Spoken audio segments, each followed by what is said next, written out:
Hello and welcome to the Learn English Football podcast with your hosts, Tom and... Tim. Hi, Tom. Hi, Tim. How are you? I'm very well. How are you? Arsenal won this weekend, so it's been a good weekend. And West Ham didn't lose, so you can't be disappointed either. Yes, I spoke to a Villa fan after the game. He said, "Oh, that was such a frustrating game. The 1-1 draw with you guys. We were so bad." And I said, "Well, you're clearly speaking as a Villa fan because as a West Ham fan, we've seen a lot worse than that performance. We'll take 1 point at home to Aston Villa. It's not good enough to keep us up, but compared with losing 4-0 at Brighton a week ago, we'll take that point." You 100% will.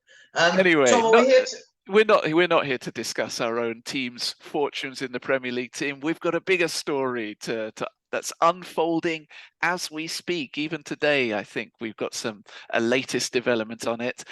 For those listeners, maybe some of our Japanese listeners will remember as far back as Gary Lineker coming to play in Japan. This was, I think, at the end of his career. Our Spanish listeners, certainly those who supported Barcelona Football Club, will remember he was there. We in England know him, of course, for being a formidable striker for Leicester City, then Everton, then Tottenham Hotspur, and also for England. He had a very, very good record, scoring more than one goal every 2 games for England. So as a player, his credentials are there. What's that, Tim?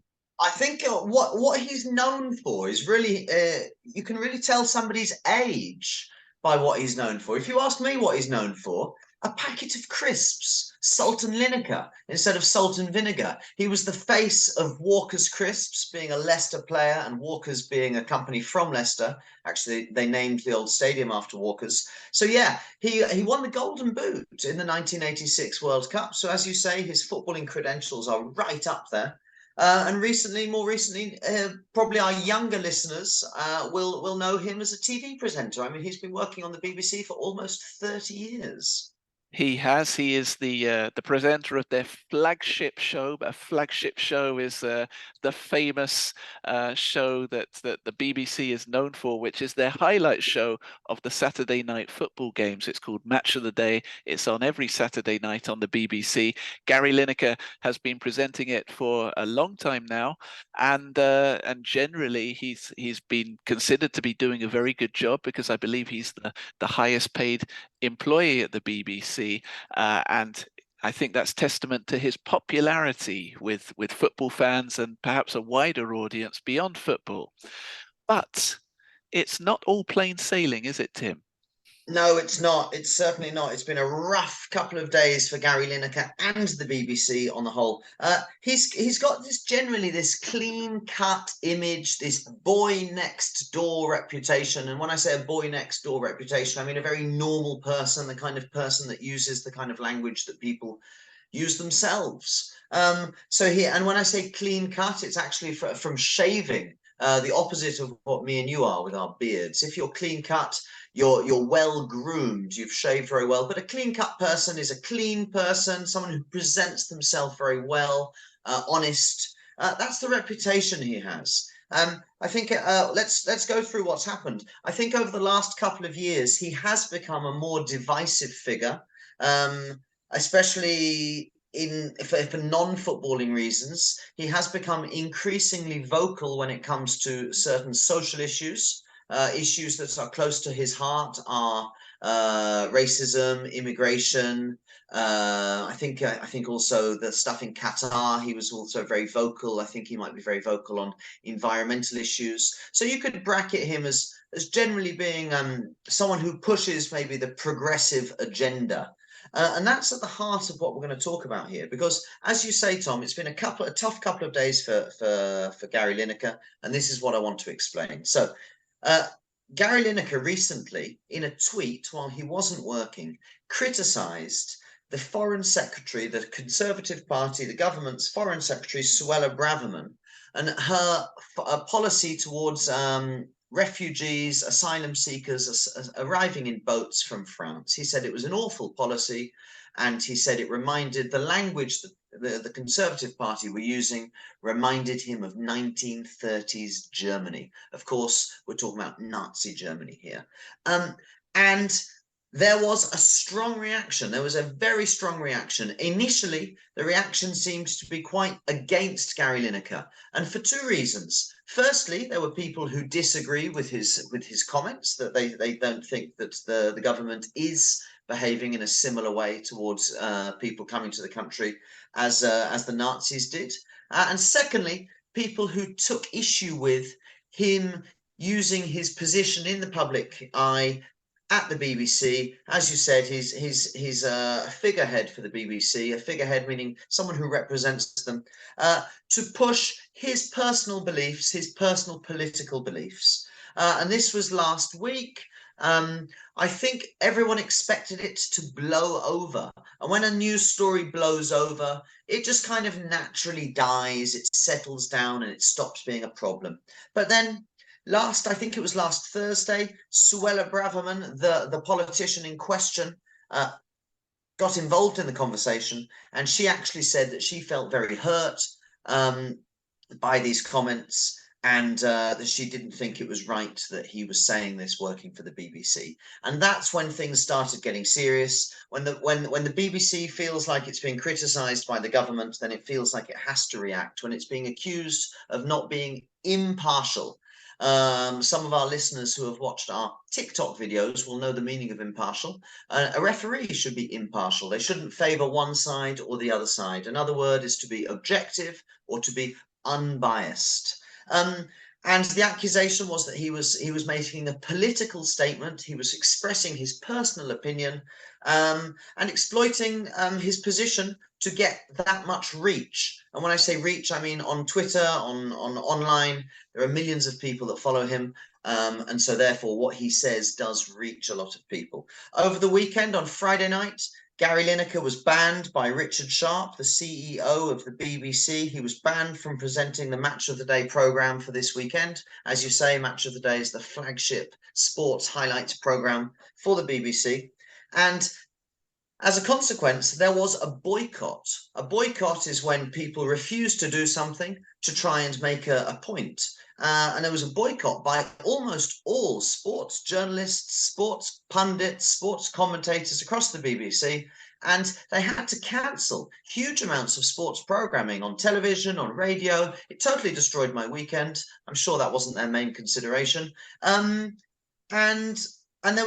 yes, lots of the workers, the BBC workers, defended Gary Lineker. They stood by him. To stand by someone is to support or defend them.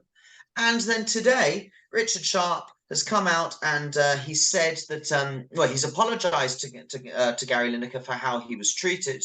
And he's also released a statement, which I'm going to read right now. This is actually by the Director General of the BBC, Tim Davie. Everyone recognises that this has been a difficult period for staff, contributors, presenters, and most importantly, our audiences. I apologise for this. The potential confusion caused by the grey areas of the BBC's social media guidance that was introduced in 2020 is recognised. I want to get matters resolved and our sports content back on the air. Impartiality is important to the BBC. It is also important to the public. The BBC has a commitment to impartiality in its charter. When I say charter, I mean the official government document which provides the BBC with their position, with what they should do. I go back, quote, and a commitment to freedom of expression. That is a difficult balancing act to get right, where people are subject to different contracts on air positions with different audience, different social media profiles. The BBC social media guidance is designed to help manage these sometimes difficult challenges, and I'm aware that there is a need to ensure that guidance is up to this task. It should be clear, proportionate, and appropriate. There is a bit more. I'm going to finish it. There's only a bit more. Accordingly, we are announcing a review led by an independent expert reporting to the BBC on its existing social media guidance, with a particular focus on how it applies to freelancers outside news and current affairs. So a freelancer is somebody who works for a company on short-term contracts or doing specific duties, but they're not contracted to the company. I quote again, the BBC and myself are aware that Gary is in favour of such a review. Shortly, the BBC will announce who will conduct that review. Whilst this work is being undertaken, the BBC's current social media guidance remains in place. Gary is a valued part of the BBC, and I know how much the BBC means to Gary. I look forward to him presenting our coverage this coming weekend. So, Tom, I mean, this is a back down. This feels like the BBC has lost the battle to some extent. This statement doesn't sound good for them, does it? Not at all. No, it seems like Gary Lineker has won this one. Obviously, with a lot of support from colleagues. You mentioned the boycott. This will be other professional studio pundits like Alan Shearer and Ian Wright, Jermaine Defoe. They all refused to step in and commentate. And also, I think he's had a lot of support across the corporate media, newspapers and television. So I think that the pressure got too strong, too much for the BBC, and they had to give in. Give in, of course, means to concede defeat, to surrender, and open their arms to Gary Lineker coming back again. The question, I think, it really comes back to, though, Tim, is should Lineker have said what he said? And actually, Well, should I, before I say that, I need to clarify exactly what he said. You summarized it very well, but basically, I believe the Home Secretary, or Suella Braverman, said, enough is enough. We must stop the boats. She was referring to migrant boats coming across the channel. Lineker's first comment was, good heavens, this is beyond awful. And then Lineker's second comment, his tweet was, there is no huge influx. We take far fewer refugees than other major European countries. This is just an immeasurably cruel policy directed at the most vulnerable people in language that is not dissimilar to that used by Germany in the 1930s. And I'm out of order. That's his rhetoric question. And I'm out of order. So for full clarity, that's exactly what he tweeted. Should he have tweeted that? Well, I think we need to separate two things here. One is about opinion and one is about position.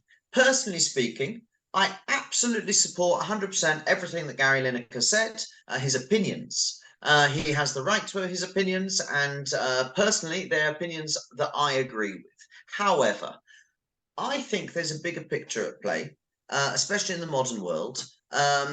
This question of impartiality. The BBC has been an institution that me, as an Englishman, as a British person, has been proud of throughout my life because it represents something better or bigger or to a higher value than the constant battle between one side and the other, who's right, who's wrong.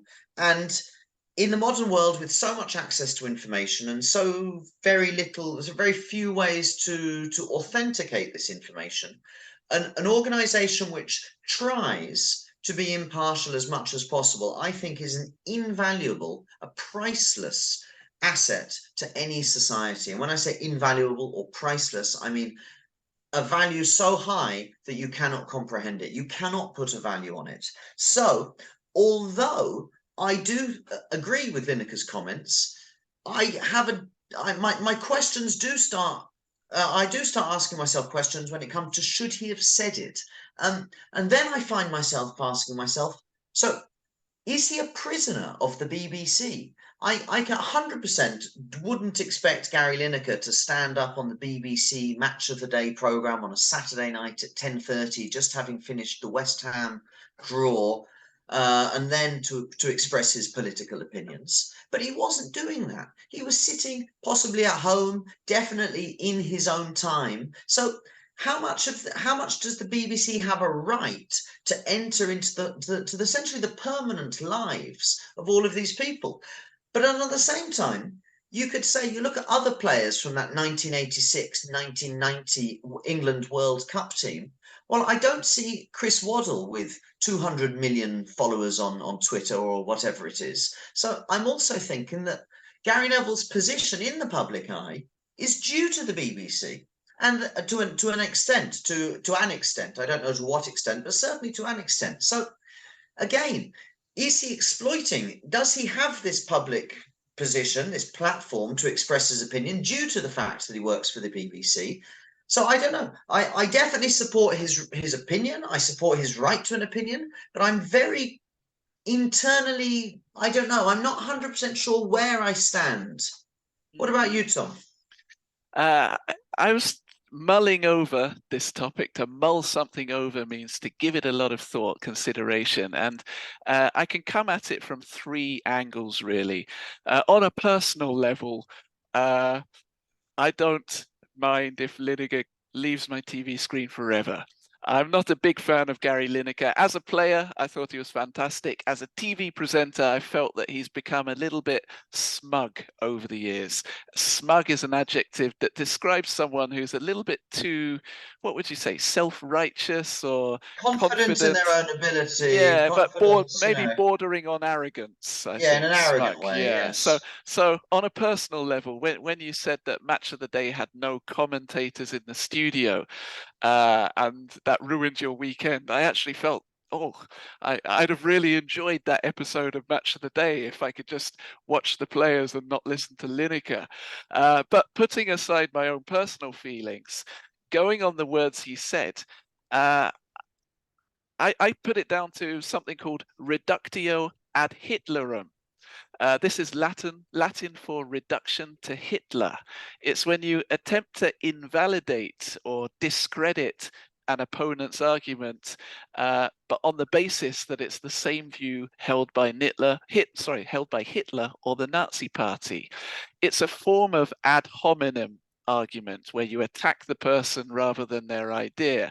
So, from a critical thinking politics perspective, I don't think Lineker has made a particularly smart comment. I don't think I think it's a logical fallacy. I think it's better to get into what's wrong with the migration policy rather than make the comparison to 1930s Germany.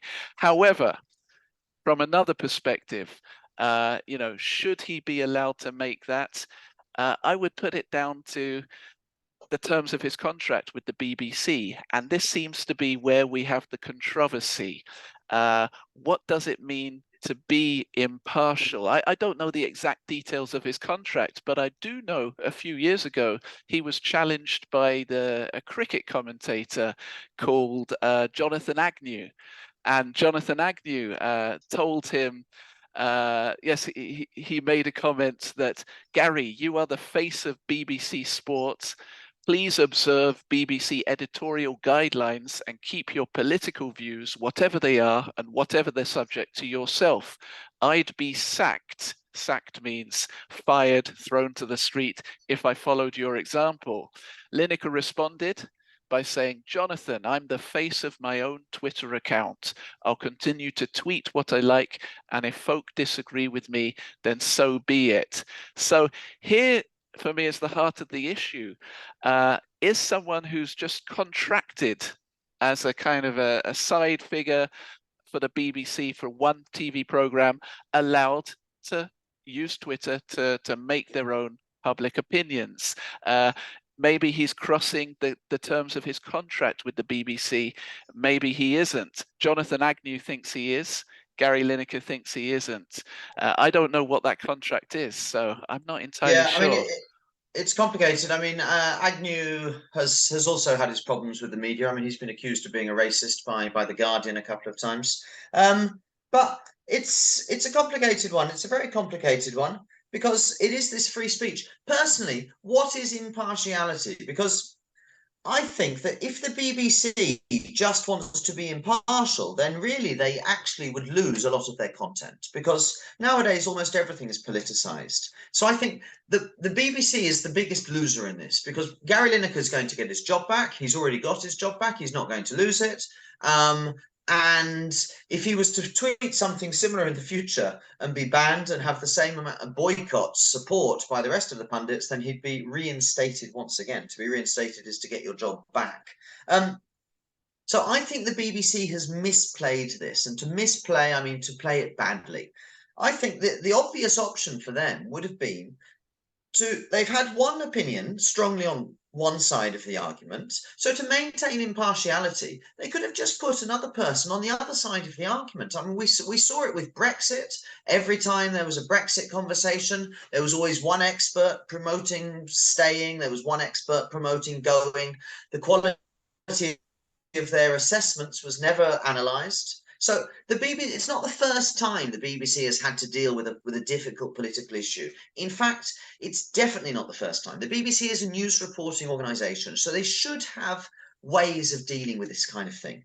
Personally speaking, I do tend to think that a person who's not working, who's not using work, for example, platforms or media or materials, shouldn't really be held accountable for their own personal opinions. But at the same time, I understand that people don't like to hear personal opinions from the BBC. So, Tom, really, what should this? I think that really the heart of this matter is, what should this social media policy that is going to be reviewed, what should it be? Should it be something that allows them to express opinions related to anything which isn't political, or should there be limits? I mean, it sounds very much that when you're putting limits on something, it sounds like censorship. And I'm not a big fan of censorship, Tom. That's a great question. I have a slightly different take on the BBC. I think it has always been a propaganda arm for the government. I used to think that they balanced the left and the right, and they would take if they have both sides of the so-called political spectrum on, then they're covering both. Now I tend to think that the BBC stays within an Overton window, which is a concept where there's an acceptable set of public opinion values, and the BBC will not have anyone on who's from outside of that set of values. And the question is, who decides what values are tolerated? So I feel like the BBC are not going to give the full spectrum of opinions. I believe part of this is kind of a bit of an illusion, this left and right idea that they're covering all the bases. So, for example, on the BBC, how many people are on there right now giving the Russian side of events in the war on Ukraine? I doubt there are very many. And I think that is testament to the fact that the BBC, at times of war or times of serious situations, will kowtow or follow the government line. And that's exactly what happened with Suella Braverman putting pressure on Tim Davie to punish Gary Lineker, and it backfired. It was a public relations disaster for them. But ultimately, yes, I have a lot less confidence in the BBC to do it. I have more confidence in social media platforms like Twitter, and I encourage Gary Lineker and everyone to tweet freely their own views and hold them up. We should be free to discuss them and find what's agreeable and disagreeable about them. So you think, regardless of whether you agree or disagree with his views, or whether I disagree or agree with them, you do think that he should be free to express his views on Twitter. But the point is that compatible with working for a public service broadcaster? I think there's a slight difference between maybe some people are thinking, we've got national television in our country, what's the difference? I think there is a slight difference. For example, we live in Spain. The state broadcaster here, the director of the state broadcaster here is changed by every government. So every time a new government comes in, they're not hiding the fact that they're putting a new person to push a certain government agenda. That doesn't mean they can't criticize or question or anything like that, but it's kind of understood that the TV is kind of generally going to favour slightly the sitting government, whereas the BBC is slightly different. The BBC's leader is chosen by members of the BBC. It's not chosen by the government. The BBC's financing, whilst collected by the government, isn't provided by the government. It's provided through the TV licensing system. And that's one of the questions here. The whole system of how the BBC gets its money and its role in society is under attack by the Conservative Party, the Tory party in England, the sitting government party. And there's lots of talk that the reason the BBC has given in to the government was because they were scared of having their funding taken away in the future. Absolutely. You touched upon the Royal Charter earlier. Just to go into this a little bit more, the BBC is in a unique situation among media broadcasters in that it is publicly funded through taxation with a Royal Charter. And that Royal Charter is basically a political policy that Can allows I call the... you up there? It's not funded through taxation. No? It's funded Okay, through the please TV correct me. licensing system. It's funding through the TV licensing system, which nobody has to pay. People choose to pay for a TV license. It's about Okay, £120 a year, and you don't have to pay it. But that's where both the BBC and Channel 4 get their money from.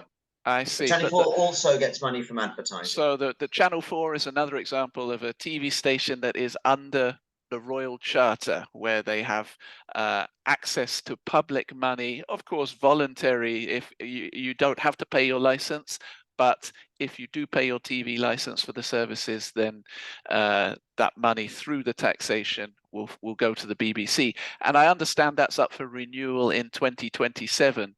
And the Conservative government in particular have been making a lot of noises about cutting back the BBC. I understand the BBC has 22,000 employees, 19,000 of them working in public broadcasting. So to an extent, there are jobs on the line when the BBC has someone like Gary Lineker speaking directly in opposition to the Home Secretary. It creates this friction where the government can then maybe threaten to scrap the Royal Charter, and basically a lot of people could be made redundant. Is that the kind of scenario that's happening behind the scenes? That's the scenario exactly behind the scenes, exactly that. The BBC is worried about having their financing taken away, having their role defined in a different way, maybe limited. Of course, there is a threat to the BBC through social media, as you rightfully said earlier. Media is changing, how we receive information is changing. As I said, I mean, I know you don't have maybe as much faith in the BBC as I do, but I think most people can accept that the BBC doesn't go out and say, I support this side or I support the other side, like a CNN or a Fox News does in America. And when I look at America, I just see just two competing battles, two people that are two groups of peoples that are unable to agree with each other almost on anything, almost on the time of day or the temperature of the day. And then I look at the UK and I look at the UK society, and I do find us a little bit more unified, progressively less so. I think we are less unified day by day. And I think one of the things which pulls people together in the UK and provides that middle ground for debate is the BBC. As I've said, it's not perfect. It's impossible, Tom, for a human to be impartial. So that's why I think impartiality should really be a platform for both opinions, like they were with Brexit. I'm sure I know the BBC, the vast majority of journalists, it's statistically proven, were against Brexit, but the BBC provided a platform. Brexit wasn't the government policy. The Tory government in power at the time under David Cameron didn't want Brexit to happen, but yeah, they did provide that platform. So it's not just about supporting the government's policy. But I do think it's difficult. So, Tom, we haven't got too long to decide. Let's say something happens in the world tomorrow. The British government does something. Lineker disagrees with it. Should he be able to write something on Twitter? I mean, we've been talking a lot Yes. about the conversation Yes. without answering it. I'm all for Gary Lineker writing whatever he wants on Twitter. If what he writes is kind of so directly opposing his contract with the BBC and the terms and conditions in that contract that they get rid of him, then so be it. You know, it would be if I am selling lemonade for a company and I'm writing on Twitter that lemons are poisonous, then I would expect that company to get rid of me. In the case of Gary Lineker and what might happen with the BBC, it's a nice hypothetical.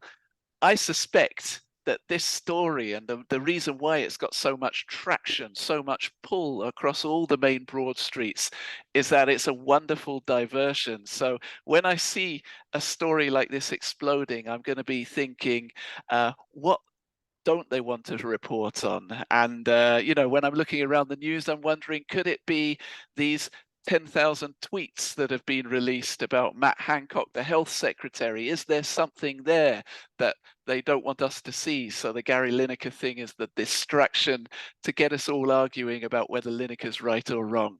Well, I mean, you could argue that, or you could take it a step further back, and you could say, why were the government talking about immigration in the first place? Distraction politics. I mean, Gary Lineker, you said he was talking about, well, can't remember the verb you used, but the Hitlerization of the problem. But he did provide statistics. He did say that Britain received fewer immigrants or refugee asylum seekers than other major European countries. He did say that we weren't being inundated. So maybe he was calling out the government for trying to use distraction politics, probably trying to distract us away from, as you say, Matt Hancock, or the government, the banks falling in Silicon Valley, or the turning situation in Russia and Ukraine.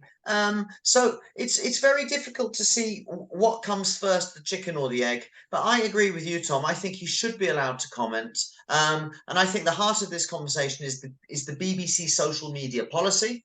And I don't believe in censorship. I don't believe in telling what somebody can or cannot say. So my social media policy would be to allow them to say what they want, and to try and employ a diversity of opinions among your staff on your news reporting staff, your sports reporting staff, your weather staff. So over time, there will be a natural, and this is a football idiom for you, it swings in roundabouts of opinions presented. And when I say it swings in roundabouts, I mean, if you suffer today, you'll benefit tomorrow, or like with refereeing decisions, okay, you can't complain today because over the course of the season, the results swing in roundabouts. I So Tom, have do to we say, actually agree? I couldn't agree more with that final comment that the BBC should try to employ. I know they have diversity policies, but I know they're much more interested in They're what not people opinion look like, diversity. not They're not opinion opinion diversity. diversity. I know if I want to get news, then I'm going outside of the BBC to find the kinds of opinions and the kind of reporting that I'm looking forward. So I agree with you, Tim. That would be wonderful if what the BBC could bring back a wide range of diversity. Fantastic, Tom. I tell you, I didn't expect us to agree at the end of this episode. Tom, it's been a pleasure. I know it hasn't been a football-based conversation, but it is related to football, because when we talk about match of the day in England, we're really talking about something that every football lover has grown up with. Everybody knows the song. Everybody can think about the presenters. It really does strike a nostalgic chord in our hearts. So yes, it's a very important conversation for us. Tom, we'll be back on Thursday for a more traditional Left Pod, Learn English Football podcast, where we'll be looking back at the Champions League, and yeah, it's been a good episode, and I look forward to seeing you on Thursday. Can you remind any of our listeners who want to get involved in the conversation how they can do that? Find us on Facebook, find us on TikTok, the Learn English Football Podcast or Left Pod. And please, if you want to help us, share us with a friend, forward the link on to someone, ask them, do you speak football? Yes, fantastic. All right then, Tom. See you next time. Cheers. Cheers. Bye-bye.